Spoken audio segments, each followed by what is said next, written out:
You're watching Talonted Productions. You're watching Connect Tour.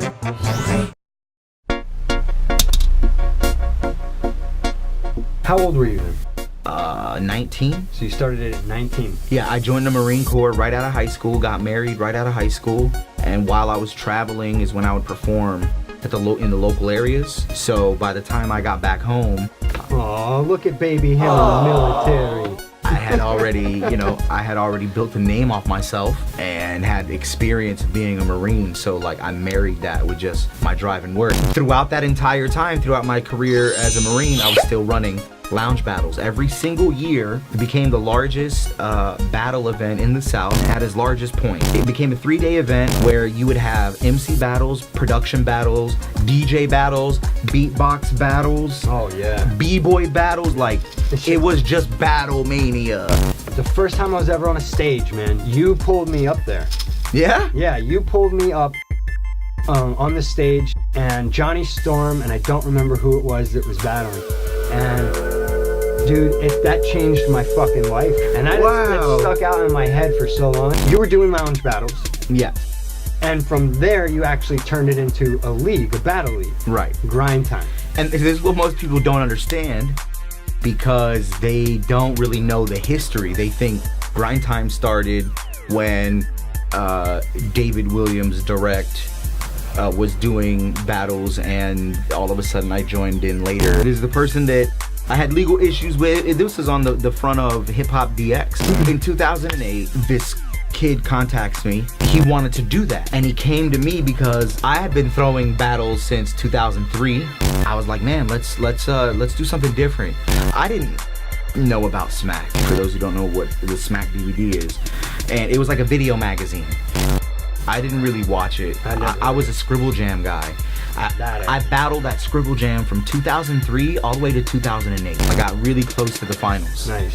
Didn't Eminem used to go to Scribble Jam? Eminem went to Scribble Jam, Juice went to Scribble Jam, Rhymefest, who wrote the Jesus Walk shit, went to Scribble Jam. Everybody who was anybody went to Scribble Jam, and Grind Time got into a period where it was really big. We have over 110 million views, for those of you who don't know what Grind Time is. We've had people like Andy Milonakis on it, Dirt Nasty from Scary Movie. They did a skit together. We've had a lot of people on there. A lot of people came out of Grind Time. We were in every major hip hop festival. Paid dues, Rock the Bells. We did that 2 years in a row. The Warped Tour.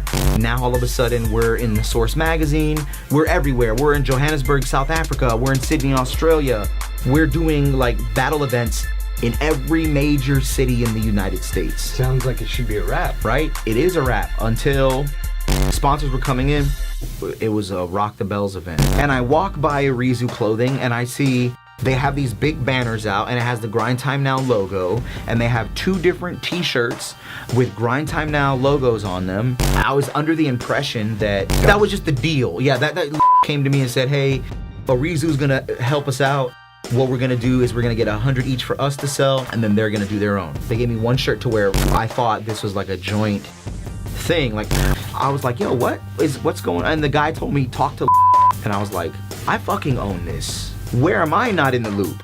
So I started paying attention to, and this is a story all about how my life. No, this is a story that you can see on Hip Hop DX. The interview was out there, so like this is just me reiterating. People don't know. I started paying attention to where the sponsorship money was going, and I found out that it wasn't going into business.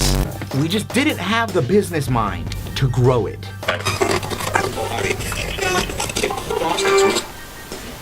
Being a battle rapper, you can't be sensitive. You strike me as a sensitive person. Every time I've met you outside of the limelight, you're not a nasty person. Yeah. But I've seen you eat people alive. So there's this I've seen you turn into that monster. Yeah. There's this weird dichotomy, but I'm thinking no matter who the fuck you are, that shit's gotta hurt somewhat. I mean, and it's even worse. Not what's in the ring. It's outside of the ring. People talking trash about your family or your girlfriend. Most of the battles that I win, the majority of the battles that I'm in, I win. The guys just don't know how to come at me. They'll use the same Mexican jokes, the same fat jokes, and it's like, I've been Madd Illz for 20 years now. If you call me fat or Mexican, I'm fucking your world up. I'm raping your dreams in front of people. Yeah, you know what I'm saying? All of that. Yeah, I'm a very nasty person on stage because I sharpen my sword endlessly. I'm in practice always, What's right? outside of it. So, even though you become a fanatic for a certain thing, we're all sensitive. We're all sensitive. I don't give a fuck who's the hardest battle rapper out. Eminem. They do this.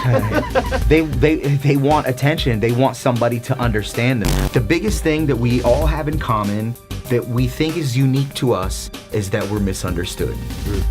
I feel bad for those people because these people assume that my life is going so well that when something bad happens, they have to make fun of it. You see what I'm saying? Yeah, they're terrible. So when you go in on somebody online, it's because there's something wrong with you.